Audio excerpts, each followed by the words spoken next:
एक बार फिर से आपका स्वागत है आपके अपने YouTube study channel BS classes Jhansi में, जहां हम आपको प्रोवाइड कराते हैं बायोलॉजी, इंग्लिश, हिस्ट्री और कॉन्स्टिट्यूशंस की क्लासें बिल्कुल सरल माध्यम में। चलिए आते हैं अपनी बायोलॉजी क्लासेस पर।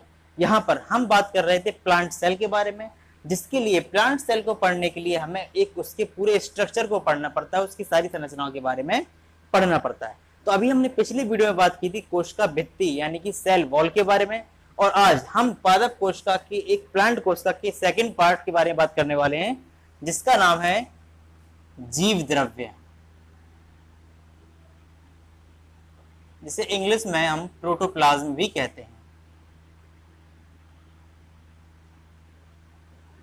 प्रोटोप्लाज्म, ये जीव द्रव्य शब्द आया कहां से, होता क्या है, हमें इस सब के बारे में अभी देखना है। तो एक पहले इसकी परिभाषा समझते हैं कि जीव द्रव्य क्या होता है। एक जो कोशिका होती है, आपके सामने एक प्रारूपिक कोशिका का चित्र बना हुआ है। इसमें प्लांट सेल में पाई जाने वाली सारी संरचनाएं, सारे उसके घटक हैं, आप इसमें देख सकते हैं।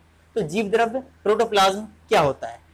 जीव द्रव्य एक कोशिका में पाए जाने वाला एक जीवित पदार्थ होता है, जिसे हम कह सकते हैं कोशिका के अंदर या कोशिका के भीतर पाए जाने वाले जीवित पदार्थ को जीव द्रव्य कहा जाता है। एक वैज्ञानिक थे हक्सले,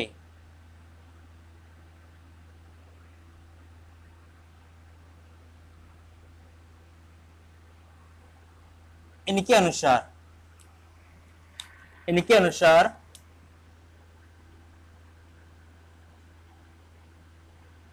जीव द्रव्य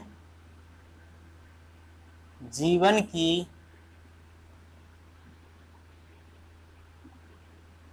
भौतिक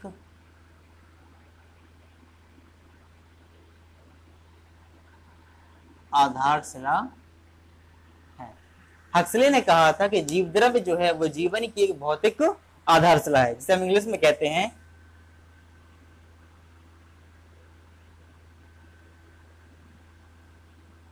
protoplasm is the physical basis of life. Protoplasm is the physical basis of life. जीवन की जो जीव द्रव्य है वो जीवन की एक भौतिक आधारशिला है। अब जीव द्रव्य होता क्या है, ये आया कहां से, इसके शब्द की उत्पत्ति कहां हुई, ये सब हम इसके बारे में देखते हैं। तो आपका ये जो शब्द है जीव द्रव्य, इसकी खोज या जीव द्रव्य की खोज सबसे पहले डुजार्डिन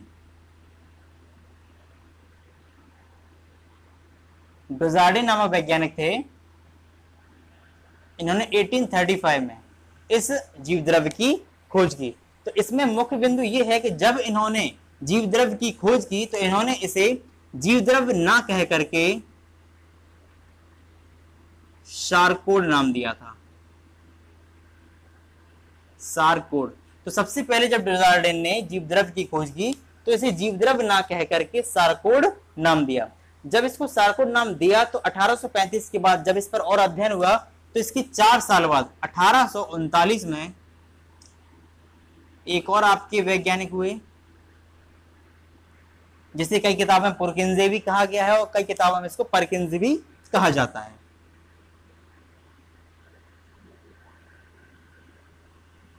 तो इन्होंने इसे पहली बार जीव द्रव्य नाम दिया। तो इन्होंने इसे पहली बार जीव द्रव्य नाम दिया, जबकि डुजार्डिन ने इसका नाम सारकोड रखा था और परकिंजे या पुरकिंजे ने इसको जीव द्रव्य नाम दिया। तो इन्होंने जीव द्रव्य की खोज तो कर ली, इन दोनों ने मिलकर इसको नाम दिया या इसकी खोज भी कर ली। इसके बाद इसका जो महत्व है, कोशिका के अंदर जीव द्रव्य का क्या महत्व है, इसके बारे में जिसने समझाया उस वैज्ञानिक का नाम था हुगो वॉन मॉल।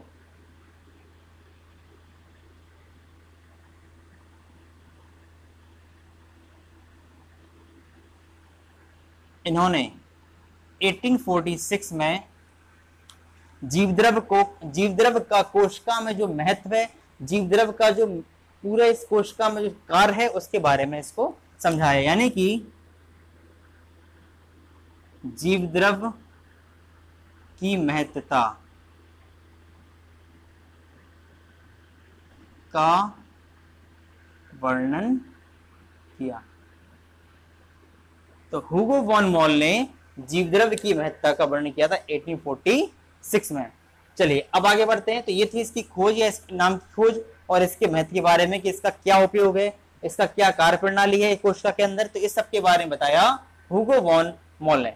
अब बात करें यदि हम जीवद्रव्य की, तो आप इस पूरे स्ट्रक्चर में देख सकते हैं कहीं पर भी कोई नामांकित वर्णन जो है जीवद्रव्य के बारे में नहीं है, क्योंकि एक पादप कोशिका में, प्लांट सेल में जीवद्रव्य दो भागों में वर्गीकृत होता है।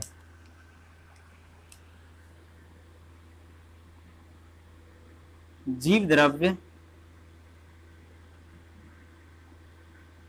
दो भागों में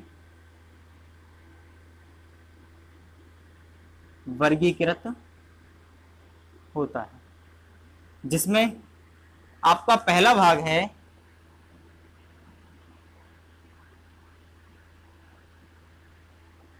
कोशिका द्रव्य। कोशिका द्रव्य जैसे कि आप इस फिगर में देखें तो ये आपको ऊपर लिखा हुआ है कोशिका द्रव्य, जिसे हम कहते हैं साइटोप्लाज्म। जबकि दूसरा भाग है केंद्रक। केंद्रक आप देख सकते हैं यहां पर, ये बीच इसके इस कोशिका के बीच में आप ये देख सकते हैं केंद्रक लिखा हुआ है, न्यूक्लियस। तो ये इसके दो भाग होते हैं। इन दोनों भागों का सम्मिलित रूप, इन दोनों भागों का सम्मिलित रूप ही मिलकर के जीवद्रव्य का निर्माण करता है, या हम ऐसा कह सकते हैं इन दोनों भागों को मिलाकर के ही हम जिस संरचना को यहाँ पढ़ रहे हैं वही जीवद्रव्य कहलाती है। तो जीवद्रव्य को दो भागों में बांटा जाता है, पहला कोशिका द्रव्य और केंद्रक। तो पहले थोड़ा सा इनके बारे में पढ़ लेते हैं, क्योंकि यदि हम इनके बारे में पढ़ते हैं तो पूरा का पूरा टॉपिक रखा हुआ है जो कि आपको आगे की वीडियोस में मिलेगा। लेकिन अभी इसको हम छोटा सा इसका डिस्क्रिप्शन देखते हैं। ये जो केंद्रक है, जिसे हम न्यूक्लियस भी बोलते हैं, केंद्रक न्यूक्लियस, ये जो केंद्रक है इसके चारों ओर ये जो आकृति आप देख रहे हैं ये डॉट डॉट वाली, ये आपका होता है कोशिका द्रव्य, जिसे हम साइटोप्लाज्म कहते हैं। यानी कि केंद्रक को चारों ओर से घेरे रखने वाले जो पदार्थ हैं वो आपका कोशिका द्रव्य कहलाता है। और दूसरा है आपका केंद्रक, इसका जस्ट उल्टा हम बोल सकते हैं कि कोशिका द्रव्य से घिरे हुए बीच की जो पदार्थ है आपका है, जो आपकी बीच की संरचना है, इसे हम केंद्रक कहते हैं। अब बात करते हैं इसके आगे की। ये दोनों ही टॉपिक आपको आगे की वीडियोस में पूरे और विस्तार पूर्वक इनके बारे में अध्ययन आपको कराया जाएगा। तो अब बात करते हैं हम जीवद्रव्य के बारे में, जो हमारा मुख्य टॉपिक है आज का, जीवद्रव्य के भौतिक गुण या लक्षण। अब हम बात करने वाले हैं जीवद्रव्य के भौतिक गुण या लक्षण के बारे में, कि जीवद्रव्य में कौन कौन से गुण होते हैं या किस प्रकार के लक्षणों को प्रदर्शित करता है। तो जीवद्रव्य का पहला भौतिक लक्षण यह है कि यह सॉल के रूप में होता है। ये सॉल क्या है इसको हम समझते हैं कि सॉल के रूप में होता है। देखते हैं, क्योंकि जीवद्रव्य विभिन्न पदार्थों के अति सूक्ष्म कणों से मिलकर बना एक प्रकार का जलीय विलयन है। एक प्रकार का जलीय विलयन है, और इस प्रकार से बनी हुई जलीय विलयन को हम सॉल कहते हैं। सॉल, स्पेशली सॉल क्या है? सॉल एक ऐसा तरल माध्यम है जिसमें विलायक की मात्रा विलेय से अधिक होती है। सॉल एक तरल माध्यम है। सॉल एक तरल माध्यम है, इसमें जो विलायक होता है इसकी मात्रा अधिक होती है विलेय से। इस प्रकार का आपका एक विलयन है सॉल, जिसमें विलायक की मात्रा विलेय से अधिक होती है। और ऐसा होने के कारण, यानी कि एक ऐसा जलीय विलयन है जो कि सॉल के रूप में होता है, और सॉल के रूप में ये जलीय विलयन होने के कारण, इसकी प्रकृति सॉल के रूप में होने के कारण ये जो जीवद्रव है यह थोड़ा सा चिपचिपा और लचीला, और इसके अलावा आपका जो है कि कणिकामय, रंगहीन एवं स्वच्छ, रंगहीन एवं स्वच्छ दिखाई देता है। ये इसके भौतिक गुण है कि ये जीव द्रव्य सॉल होने के कारण, एक जलीय विलयन होने के कारण चिपचिपा, लचीला, कणिकामय, रंगीन एवं स्वच्छ दिखाई पड़ता है। इस विशेष गुण के कारण, इस भौतिक लक्षण के कारण यह एक प्रकार की जो है स्थिति और दर्शाता है अपनी, वो है इसकी गति, जो कि यह हम इसमें भी गतियां देखेंगे, जीव द्रव्य की गति में भी देखेंगे। इसके अलावा यह सॉल होने के कारण एक गति और दिखाता है, वो ब्राउनी गति, और इसके अलावा एक प्रभाव है जो इस पर पड़ता है, वो है टिंडल प्रभाव। टिंडल प्रभाव, ब्राउनी गति को हम कहते हैं ब्राउनियन मूवमेंट, और टिंडल प्रभाव को बोलते हैं टिंडल इफेक्ट। इसके बारे में अभी हम देखते हैं, आगे बढ़ते हैं। दूसरा पॉइंट हमारा है राजधानियां एवं रिक्तकाएं। तो जीव द्रव्य में राजधानियां या रिक्तकाएं पाई जाती हैं, वैक्यूल्स जिन्हें बोलते हैं। जैसा कि आप देख सकते हैं जीव द्रव्य यानी कि कोश का द्रव्य और न्यूक्लियस, तो इन सभी में आप देख सकते हैं ये वैक्यूल्स जो आप देख रहे हैं रिक्तका, इस चित्र में आप ये वैक्यूल या रिक्तका जो आप देख रहे हैं, ये कोशिका द्रव की जो द्रव है, ये इसके बीच में ये भी जिस प्रकार से केंद्रक है उसी प्रकार से बीच बीच में ये वैक्यूल्स यानी कि राजधानियां या रिक्तकाएं बनी होती हैं। तो इसमें हम कह सकते हैं इसका एक भौतिक गुण ये है कि इसमें रिक्तकाएं या राजधानियां उपस्थित होती हैं। और ये वैक्यूल्स जो हैं, राजधानियां जो हैं, ये समान या असमान कुछ भी हो सकती हैं, या तो ये एक समान भी हो सकती हैं या असमान भी हो सकती है। ये दोनों प्रकृति की हो सकती हैं, समान भी और असमान भी। अब बात करते हैं इसकी प्रत्यास्था की। जैसे कि आप इसको पढ़ सकते हैं इलेक्ट्रिसिटी में, तो ये क्या होता है, इसको हम कितना भी खींच सकते हैं, इसमें खिंचाव संभव है, खिंचाव होता है। जीव द्रव्य की जो प्रकृति है यह खिंचती है, यदि इसको हम खींच सकते हैं,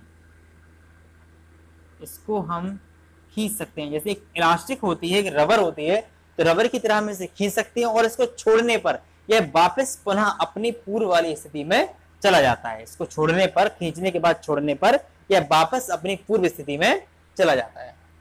तो अब बात करें हम जीव द्रव्य की गति के बारे में, तो गति का मतलब यहाँ पर चलने फिरने से ना होकर के उसके मूवमेंट से है। अब जीव द्रव्य जो है वो एक कोशिका के अंदर है, तो जितनी भी वो गति करेगा वो उसकी कोशिका के अंदर ही रहेगी। तो इसकी जो गति होती है वो कई प्रकार से होती है, जैसे कि कूटपाद गति यानी कि अमीवीय गति, और एक है आपका परिसंचरण गति जिसे हम बोलते हैं सर्कुलेशन, और एक होता है आपका घूर्णन गति जिसे हम बोलते हैं रोटेशन मूवमेंट। तो इस प्रकार की गतियां जो है जीव द्रव्य में हमें नजर आती हैं। तो हमने यहाँ पर आपके लिए छोड़ा था ब्राउनी गति और टिंडल प्रभाव के, ये क्या होते हैं। सॉल के बारे में आपको पहले भी हम बता चुके हैं अभी। अब बात करते हैं ब्राउनी गति की, यानी कि ब्राउनियन मूवमेंट के बारे में। तो जब एक कोशिका में या किसी भी प्रकार की संरचना में कण जो होते हैं, उसके जो सूक्ष्म कण होते हैं, वो आपस में टकराकर किसी भी प्रकार की टेढ़ी मेढ़ी दिशा में गति करते हैं। यानी जब वो कण आपस में टकराते हैं तो इनकी कोई पर्टिकुलर दिशा नहीं होती कि वो किस दिशा में जाएं, बल्कि टकराने के बाद वो किसी भी प्रकार से आड़ी टेढ़ी गति, या उसको हम बोलते हैं टेढ़ी मेढ़ी गति, इंग्लिश में बोलते हैं जिगजैग, जिगजैग मोशन। तो ये जब कण आपस में टकराते हैं तो किसी भी दिशा में टेढ़ी मेढ़ी गति करते हैं, इसी को ब्राउनी गति या ब्राउनियन मूवमेंट कहा जाता है। ब्राउनियन मूवमेंट या जिगजैग मोशन ब्राउनी गति कहा जाता है। अब बात करें हम टिंडल प्रभाव की, अगर स्पेशली देखें तो आपकी ये जो परिभाषा है ब्राउनी गति की और टिंडल प्रभाव की, एक अणुओं के मध्य हम देखते हैं, कणों के मध्य हम देखते हैं, जो कि आप अपने फिजिक्स केमिस्ट्री वाले सब्जेक्ट्स में देख सकते हैं। अब बात करें टिंडल प्रभाव की, तो टिंडल प्रभाव हमारा आधारित है प्रकाश किरणों पर। जब प्रकाश किरणें किसी कोलाइडी विलयन से टकराती हैं, किसी घोल से किसी विलयन से टकराती हैं, तो उसकी किरणें जो है वो विवर्तन या प्रकीर्णन, टिंडल प्रभाव में विवर्तन या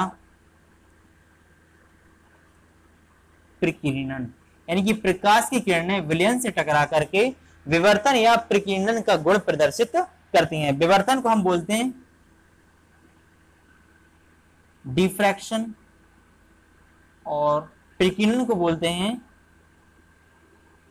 स्कैटरिंग। इस प्रकार के गुण जब प्रदर्शित करती हैं तो इसे टिंडल प्रभाव कहा जाता है या टिंडल इफेक्ट कहते हैं, जबकि टेढ़ी मेढ़ी गति को हम ब्राउनी गति कहते हैं। इसके बाद हम बात करते हैं जीव द्रव की प्रकृति के बारे में कि जीव द्रव की प्रकृति किस प्रकार की होती है। जीव द्रव की प्रकृति के बारे में अलग अलग वैज्ञानिकों ने अपने अलग अलग मत दिए हैं। चलिए देखते हैं। जैसे कि अति सूक्ष्म बूंदों के रूप में एक वैज्ञानिक थे बुशैली,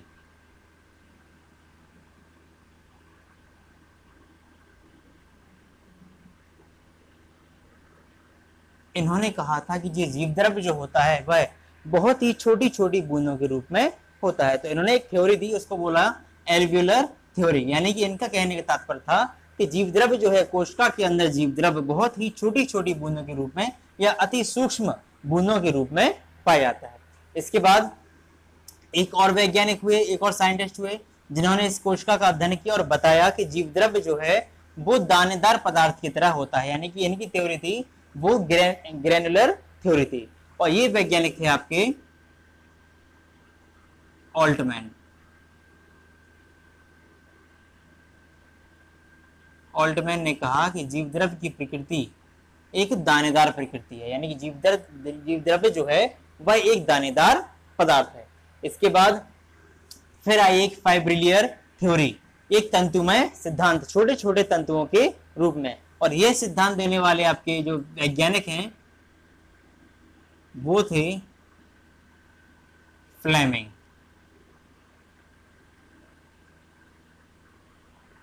इस प्रकार से सभी वैज्ञानिकों के अपने अलग अलग मत थे, सभी वैज्ञानिक अपने अपने हिसाब से बताते थे या अपने अध्ययन के आधार पर यह बताते थे कि जीव द्रव्य की प्रकृति कैसी है। किसी ने इसे अति सूक्ष्म बूंदों के जैसे कहा, तो किसी ने इसे दानेदार पदार्थ के रूप में बताया, किसी ने जीव द्रव्य को तंतुमय सिद्धांत के रूप में प्रस्तुत किया, तो किसी ने कहा कि जीव द्रव्य की प्रकृति जो है वह एक जालिकामय प्रकृति है। जालिकामय का मतलब होता है जाली के समान, बहुत ही महीन छिद्रों वाली एक जाली के समान। और ऐसा कहने वाले वैज्ञानिक थे रिंके एवं हैंस्टीन, रिंके एंड हैंस्टीन। तो इन्होंने बताया कि ये जो जीव द्रव्य की प्रकृति है वह एक जालिका के समान या जाली के समान होती है। तो ये था आज का आपका टॉपिक, जीव द्रव्य, प्रोटोप्लाज्म। हमने उसके बारे में पढ़ा, उसके शब्द के खोज के बारे में पढ़ा, उसका अध्ययन का पढ़ा, वह उसके कितने भागों में विभाजित है, कोशिका द्रव्य और केंद्रक के बारे में। ये आपके पूरे टॉपिक हैं जो कि हम आगे की वीडियोज में पढ़ेंगे। इसकी प्रकृति के बारे में पढ़ा, इसके भौतिक गुणों के बारे में पढ़ा। तो इसके बाद हमारा जो नेक्स्ट टॉपिक होगा, जो नेक्स्ट वीडियो होगा, वो डिपेंड होगा आपके जीव द्रव्य के रासायनिक लक्षणों के बारे में या रासायनिक गुण के बारे में। हेलो फ्रेंड्स, तो ये आज का आपका टॉपिक जो था ये आगे भी कंटिन्यू रहेगा, इसमें आगे भी हम पढ़ते रहेंगे। अगले वीडियोज में इसके हम आगे के टॉपिक्स बताएंगे। और इसके अलावा आपको हमारा आज का टॉपिक कैसा लगा ये आप हमें ज़रूर कमेंट करके बताएं, और हमारे चैनल को ज़्यादा से ज़्यादा लाइक करें, सब्सक्राइब करें और शेयर भी करें। Thank you.